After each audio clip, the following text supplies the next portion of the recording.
Yo, what up, everybody? My name is TricksterShadow. I'm a variety killer main with over 8,000 hours in DBD.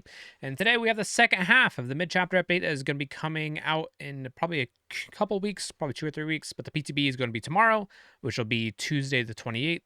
And so we'll be able to actually test it out, which I'll probably make another video talking a little bit more about my opinions after I test out everything. But I thought I'd go over the dev update because they released part 2 of the dev update of all the stuff that's going to be released tomorrow in the PTB. And it's a doozy, like the first one was. So let's just get into it. If you haven't seen my other video, I did a video on part 1. If you just looked in the most recent videos, you'll find it pretty easily on my channel. But let's get into this. So the first thing that they're going to be changing is Deathslinger. They're doing some more killer updates. So Deathslinger. They say we kept an eye on Deathslinger since it was released last year. We made a few small changes aimed at his power.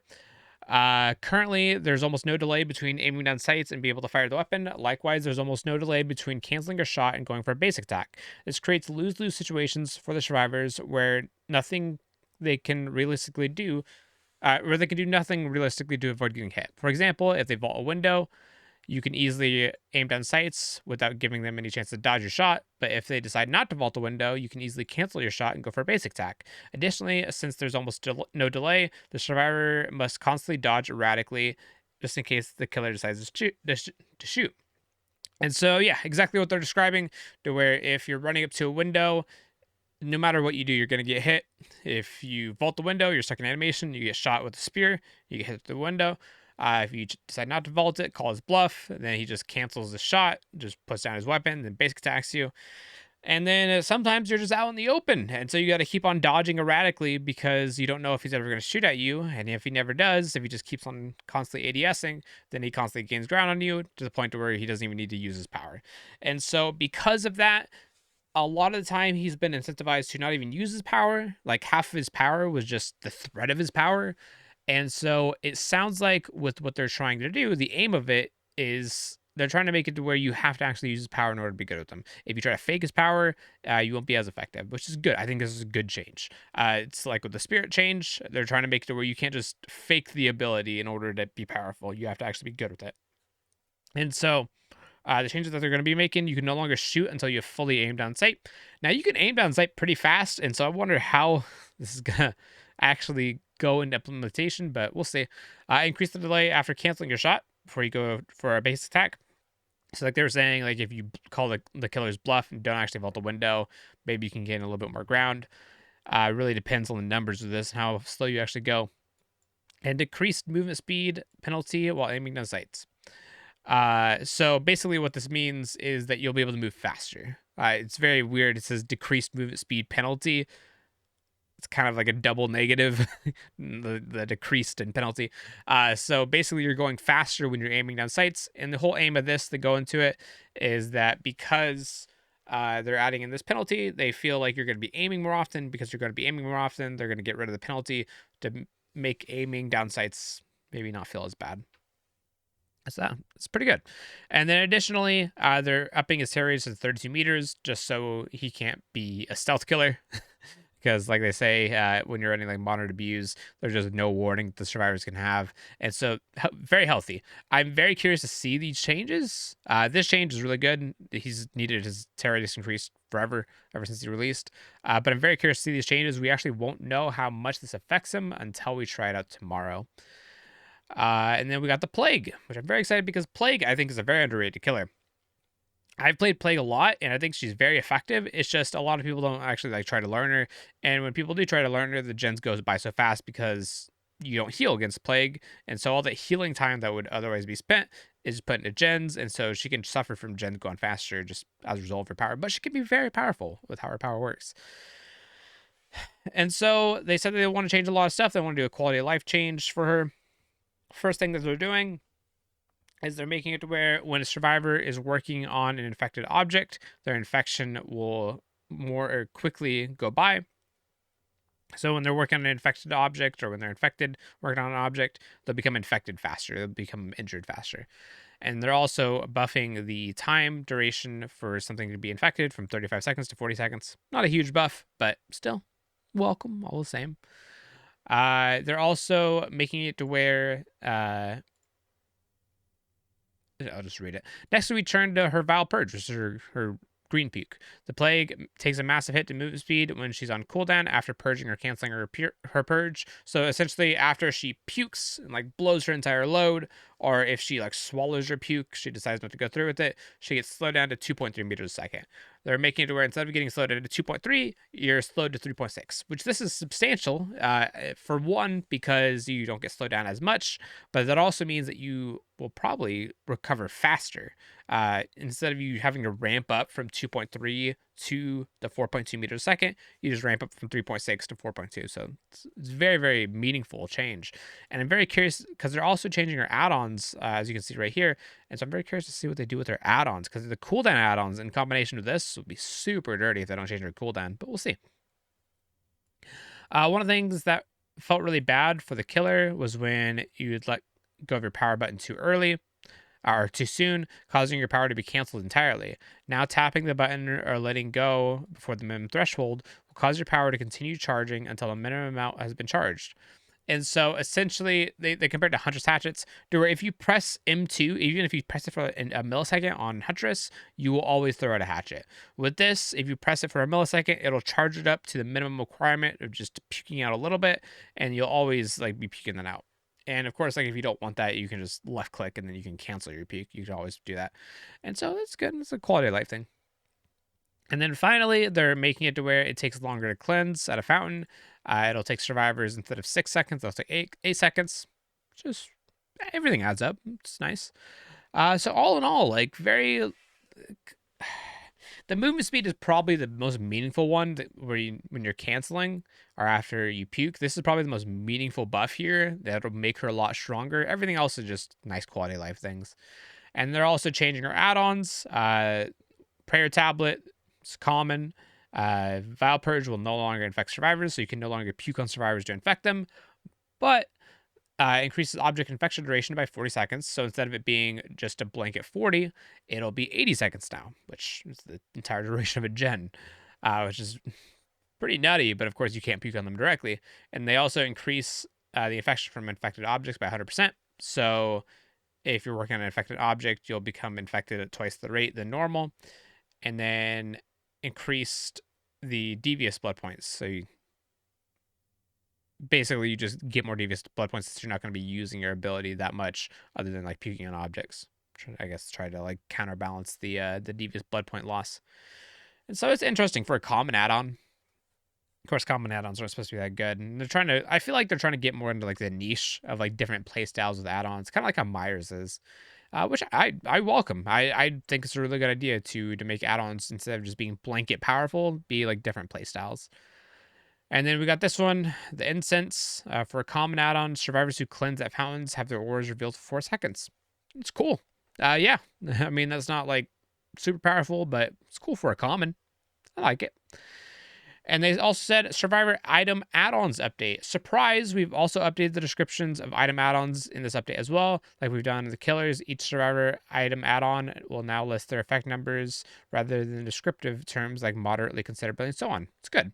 Additionally, add-ons that grant a status effect will also give a brief description of what the status effect does. So yeah, they're getting rid of the vague language and not actually adding in percentages, which is cool. And then perk updates. They're upping even more perks. Windows of Opportunity. If you don't know what Windows of Opportunity does, essentially it just allows you to see every palette and vaultable location in a yellow aura. They are making it to where it no longer has a cooldown. It previously has had a cooldown to where when you throw down a pallet or vault a window, you can't see the auras of everything else for so many seconds. I forget how long it is, but there's no reason for it to be on cooldown. It's not like that powerful. It is nice, but it's not like insanely powerful that needed cooldown. And they're also increasing the range to 32 meters. So good change. Very, very good change. Repressed Alliance. They're making it to where you don't have to work on as much of a gen in order to get your Repressed Alliance. Repressed Alliance blocks a generator so that the killer can't kick it or Ruin can't regress it. And they're making it to where you only have to work on a gen for 45 seconds, which is a little over, it's like 55% of a gen. So that's good. It's very, very good. And so if you get like a little bit more than half of a gen, then you can block it and prevent the killer from using their Pop Gazooies or getting their Ruin value. We got Built to Last. This is the most substantial change. This one actually has me a bit worried, if I'm gonna be real with you. So Built to Last, of course, when you use up an entire item currently, it'll take a little bit of time, and then it'll refund you half of your item's durability. And if you have durability add-ons, extra charges, then it'll also refund that as well, give you half of those add-ons worth. Now they're making it to where after your item is depleted, if you hide in a locker for 12 seconds, it's a pretty substantial amount of time, it'll refill your item to 99%. And then after you use up all that charges, you can go in again for another 12 seconds and then refill it to 66%. And then after those charges goes away, you can go in for another 12 seconds and refill it for 33%. And then after the 33%, then you can't get any more. And so essentially how this is,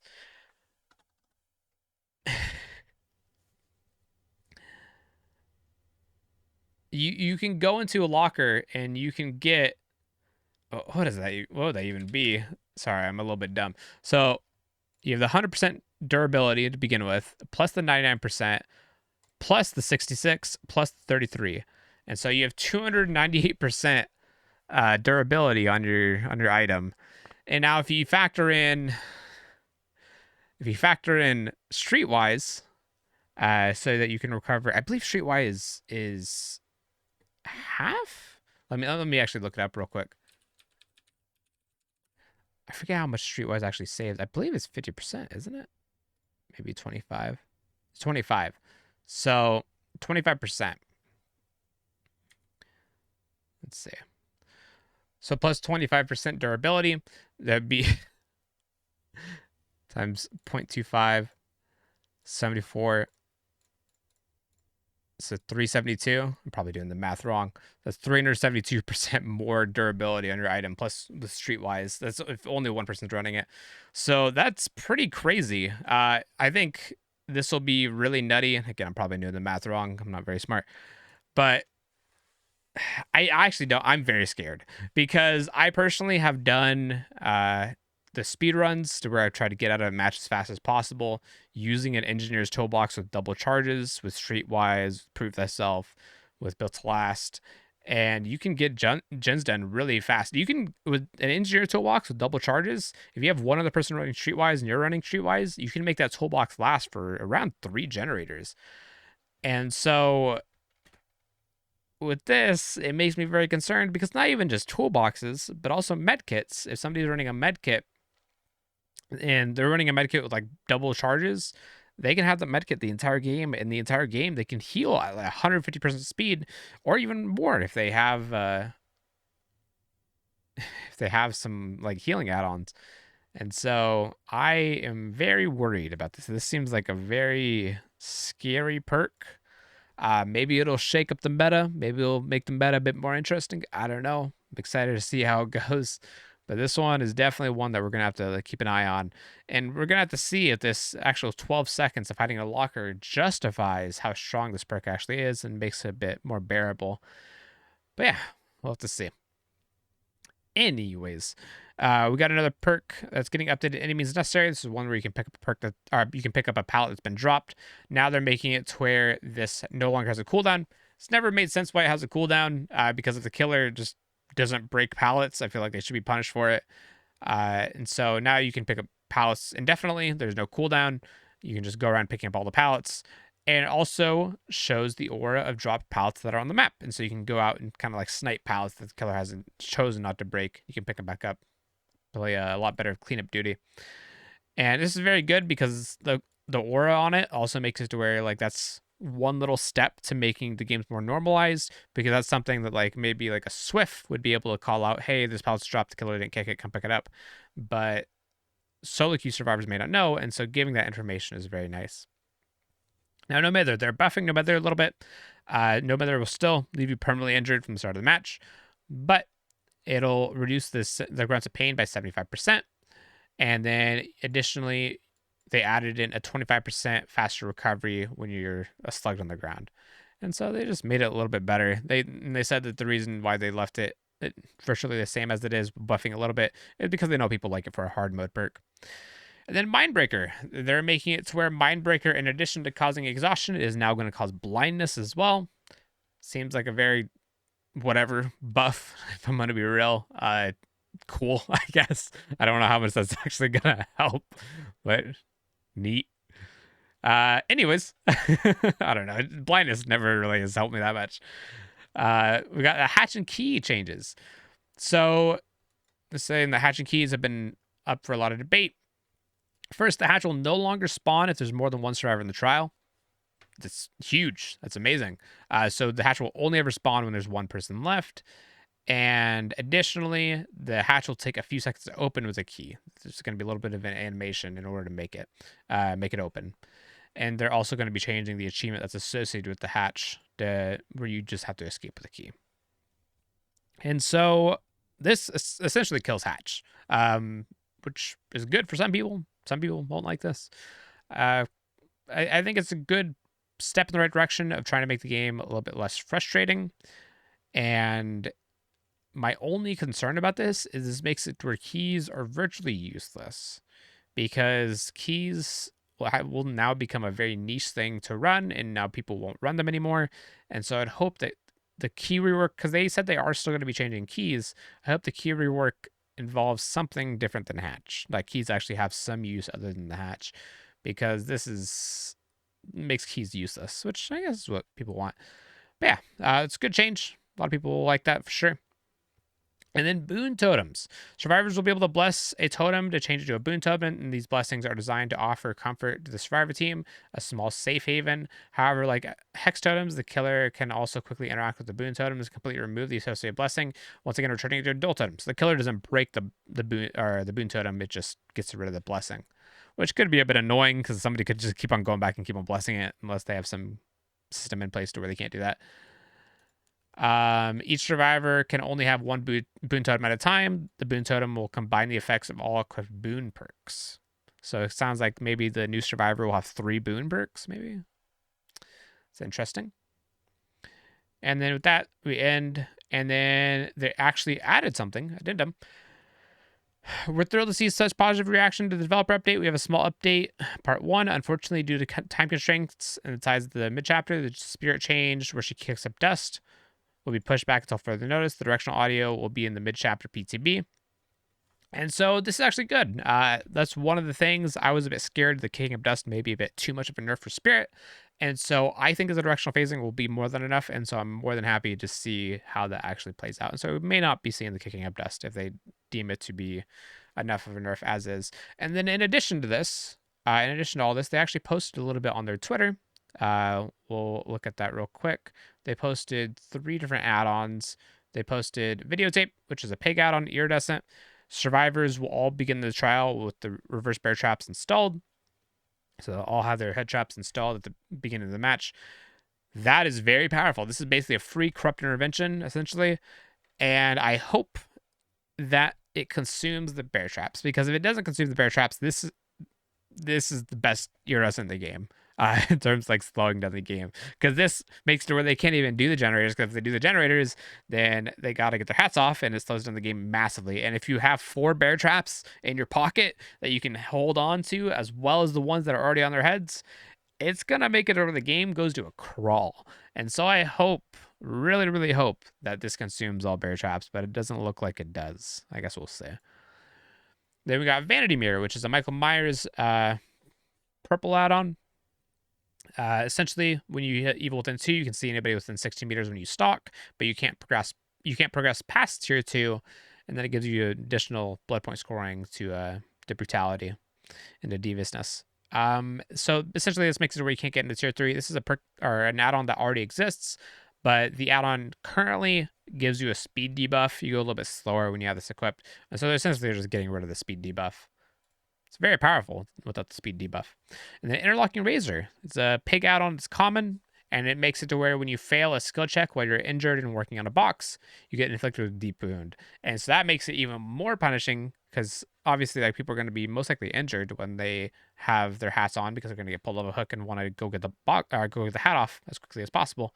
So if they miss a skill check, then that'll make it to where not only do they have to mend, because if they just try to get their hat off, then they're going to get slugged on the ground. Not only do they have them in, but the hat timer will keep on going, and so this will make it more likely for them to die. Of course, that depends on them missing a skill check, and so I think this is justifiable in its common rarity, but it's still pretty powerful if it gets off. And then outside of that, they showed 3 more. They may be showing more later today, but I'm just going to be showing you ones that they've already showed, obviously. They got Jigsaw Sketch, increases available reverse bear traps by 1. When a survivor with a reverse bear trap is working on a generator, the generator aura is revealed to you. And so they're changing Jigsaw Sketch. I'm guessing that they're trying to change like some of the add-ons that were like really, really strong and try to bring them back to like a more like doesn't really like affect the game that much level. And so giving an additional bear trap and then revealing the gen aura if somebody like just doesn't care and they're just working on gen anyways, which is nice. Then we got Torn Bookmark, which is a nurse add-on. It'll add 1 blink charge, and then it'll increase the blink recharge time by 50%. So she gets 3 blinks, but it takes longer for her to recover those blinks. I believe somebody was saying, and of course I haven't done the numbers myself, I just wanted to put out a video real quick. Somebody was saying that it'll take 12 seconds for her to recover all 3 blinks with this add-on, and it'll take 10 seconds to recover all 3 blinks if she has the green recharge. And so I don't know how many of you played during the days of multi-blink nurse with 3 blink nurse and all that. It was something. We'll see how it goes. Then we've got workshop grease. Increase ambush rate charge rate by 50%. Decrease attack miss cooldown by 25%. This add-on already exists. It's the videotape add-on. The videotape, like we saw, the videotape is previously a yellow add-on, and so essentially they're just making this into the yellow add-on. This is the previous effective videotape. That's really all this is, and it just shows the percentages, I guess. That's what they're trying to show. But yeah, cool stuff. I'm very excited. I will be sure to put out a video tomorrow talking about what I've seen from the PTB and some of the tests that I've done. And so if you guys want to see that, be sure to like and subscribe. And I will see you guys in the next video. Bye-bye, everyone.